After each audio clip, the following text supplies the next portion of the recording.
ಕುಂದಾನಗರಿ ಬೆಳಗಾವಿ ಮತ್ತೊಮ್ಮೆ ರಾಜ್ಯ ರಾಜಕಾರಣದ ಸೆಂಟರ್ ಆಫ್ ಅಟ್ರಾಕ್ಷನ್ ಆಗ್ತಾ ಇದೆ. ಹೌದು, ಅಧಿಕಾರ ಹಂಚಿಕೆಯ ಕಿತ್ತಾಟದ ನಡುವೆನೆ ಮತ್ತೊಮ್ಮೆ ಡಿನ್ನರ್ ಪಾಲಿಟಿಕ್ಸ್ ಕುಂದಾನಗರಿ ಬೆಳಗಾವಿಯಲ್ಲಿ ಸದ್ದು ಮಾಡ್ತಾ ಇದೆ. ಬೆಳಗಾವಿಯಲ್ಲಿ ಡಿನ್ನರ್ ಪಾಲಿಟಿಕ್ಸ್ನ ಚಟುವಟಿಕೆಗಳು ಮುಂದುವರಿತಾ ಇದೆ. ಮತ್ತೆ ಆಪ್ತ ಶಾಸಕರಿಗೆ ಸತೀಶ್ ಜಾರಕಿಹೊಳಿ ಡಿನ್ನರ್ ಪಾರ್ಟಿಯನ್ನು ಆರ್ಗನೈಸ್ ಮಾಡಿದ್ರು. ಬೆಳಗಾವಿಯ ಖಾಸಗಿ ಹೋಟೆಲ್ನಲ್ಲಿ ಈ ಡಿನ್ನರ್ ಮೀಟಿಂಗ್ ಅನ್ನು ಹಮ್ಮಿಕೊಳ್ಳಲಾಗಿತ್ತು. ಡಿನ್ನರ್ ಪಾರ್ಟಿಯಲ್ಲಿ ಹಲವು ಶಾಸಕರುಗಳು ಭಾಗಿಯಾಗಿತ್ತು. ಈ ಡಿನ್ನರ್ ಮೀಟಿಂಗು 15ಕ್ಕೂ ಹೆಚ್ಚು ಜನ ಶಾಸಕರು ಭಾಗಿಯಾದಂತಹ ಈ ಪಾರ್ಟಿ ಸಹಜವಾಗಿಯೇ ಕುತೂಹಲವನ್ನು ಕೆರಳಿಸ್ತಾ ಇದೆ. ಅಧಿವೇಶನ ಮುಗಿತಾ ಇದ್ದ ಹಾಗೆ ರಾಜ್ಯ ಕಾಂಗ್ರೆಸ್ನಲ್ಲಿ ಮತ್ತಷ್ಟು ಮಿಂಚಿನ ಬೆಳವಣಿಗೆಗಳ ಮುನ್ಸೂಚನೆಯನ್ನು ಕೊಡ್ತಾ ಇದೆ. Back to back dinner meeting ರಾಜ್ಯ ಕಾಂಗ್ರೆಸ್ನಲ್ಲಿ ಸದ್ದು ಮಾಡ್ತಾ ಇರುವಂಥದ್ದು. ಹಾಗಾದರೆ ಸತೀಶ್ ಜಾರಕಿಹೊಳಿ ಅವರ ಡಿನ್ನರ್ ಮೀಟಿಂಗ್ನಲ್ಲಿ ಯಾರ್ಯಾರು ಭಾಗಿಯಾದರು, ಯಾವ ರೀತಿಯ ಸಂದೇಶವನ್ನು ಪಾಸ್ ಮಾಡಿದ್ರು ನೋಡ್ತಾ ಹೋಗೋಣ. ಸಿಎಂ ಆಪ್ತ ಶಾಸಕರ ಜೊತೆಗೆ ಸತೀಶ್ ಜಾರಕಿಹೊಳಿ ಅವರ ಡಿನ್ನರ್. ಆಯ್ದ ಕೆಲವು ಶಾಸಕರಿಗೆ ಮಾತ್ರ ಈ ಡಿನ್ನರ್ ಮೀಟಿಂಗಿಗೆ ಇನ್ವೈಟ್ ಆಗಿತ್ತು.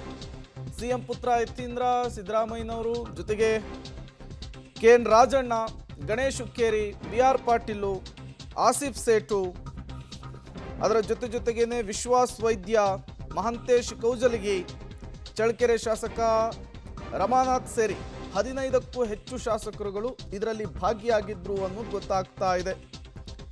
ಸಿಎಂ ಪುತ್ರ ಯತೀಂದ್ರ ಸಿದ್ದರಾಮಯ್ಯ, ಶಾಸಕರಾದ KN ರಾಜಣ್ಣ ಸೇರಿ 15 ಜನ ಸಿಎಂ ಆಪ್ತ ಬಳಗದಲ್ಲಿ ಗುರುತಿಸಿಕೊಂಡವರು ಈ ಡಿನ್ನರ್ ಪಾರ್ಟಿಯಲ್ಲಿ ಭಾಗಿಯಾಗಿರೋದು, ಡಿನ್ನರ್ ಮೀಟಿಂಗ್ನಲ್ಲಿ ಭಾಗಿಯಾಗಿರೋದು ಸಹಜವಾಗಿಯೇ ಕುತೂಹಲಕ್ಕಂತೂ ಕಾರಣವಾಗ್ತಾ ಇದೆ.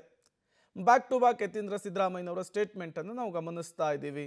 5 ವರ್ಷವೂ ಕೂಡ ತಂದೆಯೇ ಮುಖ್ಯಮಂತ್ರಿ ಆಗಿರ್ತಾರೆ ಅಂಥೇಳಿ ಹೈಕಮಾಂಡ್ ಸೂಚನೆಯ ಬೆನ್ನಲ್ಲೂ ಕೂಡ, ಸಂಧಾನ ಸಕ್ಸಸ್ ಆದ ಬೆನ್ನಲ್ಲೂ ಕೂಡ ಅವರ ಹೇಳಿಕೆ ಸಂಚಲನ ಮೂಡಿಸಿತ್ತು. ಈಗ ಅದೇ ಯತೀಂದ್ರ ಅವರನ್ನು ಕರೆಸ್ಕೊಂಡು, KN ರಾಜಣ್ಣ ಅವರನ್ನು ಕರೆಸ್ಕೊಂಡು, 15ಕ್ಕೂ ಹೆಚ್ಚು ಶಾಸಕರನ್ನು ಕರೆಸ್ಕೊಂಡು ಡಿನ್ನರ್ ಮೀಟಿಂಗನ್ನು ಮಾಡಿರೋದು ಮತ್ತೊಮ್ಮೆ ಕುತೂಹಲಕ್ಕೆ ಕಾರಣವಾಗ್ತಾ ಇದೆ. ಸೆಷನ್ ಮುಗಿತಾ ಇರುವಂತಹ ಈ ಸಂದರ್ಭದಲ್ಲಿ ಮತ್ತೊಂದು ಮೆಸೇಜನ್ನು ಪಾಸ್ ಮಾಡಿದಂತೆ ಕಾಣಿಸ್ತಾ ಇದೆ ಸತೀಶ್ ಜಾರಕಿಹೊಳಿ ಅವರು.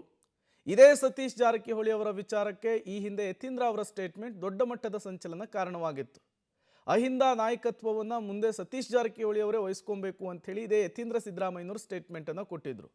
KN ರಾಜಣ್ಣ ಕೇಳಬೇಕಾ, ಯದ್ವಾ ತದ್ವಾ ಯಾವಾಗಲೂ ಕೂಡ DK ಶಿವಕುಮಾರ್ ವಿರುದ್ಧ ನಿಗಿ ಅಂತಿರ್ತಾರೆ.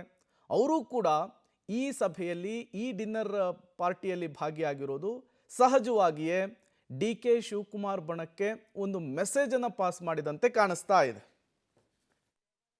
ಒಳ್ಳೆ ಹಾಡುಗಾರಿಕೆ, ನಮ್ಮಲ್ಲಿ ಶಾಸಕರುಗಳು ಒಳ್ಳೊಳ್ಳೆ ಕಲಾವಿದರುಗಳು ನನಗೆ ಗೊತ್ತಿರಲಿಲ್ಲ, ಇವತ್ತೇ ನಾನು ನೋಡಿದ್ದು.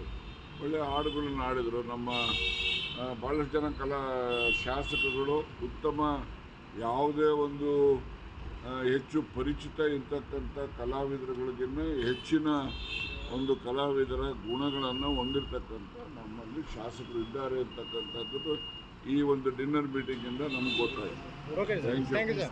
ಆಮೇಲೆ ಒಳ್ಳೆ ಇದು ಡಿನ್ನರ್ ಮೀಟಿಂಗ್ ವಿಚಾರಕ್ಕೆ ಸಂಬಂಧಪಟ್ಟಂತೆ ಮಾಜಿ ಸಚಿವ KN ರಾಜಣ್ಣ ಅವರ ಸ್ಟೇಟ್ಮೆಂಟು. ಯಾರೂ ಕೂಡ ಸಭೆ ಮಾಡಿದ್ವಿ, ಅಧಿಕಾರ ಹಂಚಿಕೆಯ ವಿಚಾರಕ್ಕೆ ಚರ್ಚೆ ನಡೆಸಿದ್ವಿ ಅಂತ ಹೇಳಲ್ಲ. ಬಟ್ ಅಲ್ಲಿ ಸಹಜವಾಗಿಯೇ ಚರ್ಚೆ ಆಗಿರುತ್ತೆ. ಅಲ್ಲಿದ್ದವರೆಲ್ಲರೂ ಕೂಡ DK ಶಿವಕುಮಾರ್ ವಿರೋಧಿ ಬಣದಲ್ಲಿಯೇ ಗುರುತಿಸ್ಕೊಂಡವರು. ಸಹಜವಾಗಿಯೇ ಒಂದಿಷ್ಟು ವಿಚಾರಗಳ ಬಗ್ಗೆ, ಅದರಲ್ಲೂ ಕೂಡ ಅಧಿಕಾರ ಹಂಚಿಕೆಯ ವಿಚಾರ ಬಗ್ಗೆ ಒಂದು ಗಹನವಾದಂತಹ ಚರ್ಚೆ ಆದಂಥದ್ದಂತೂ ಸ್ಪಷ್ಟ.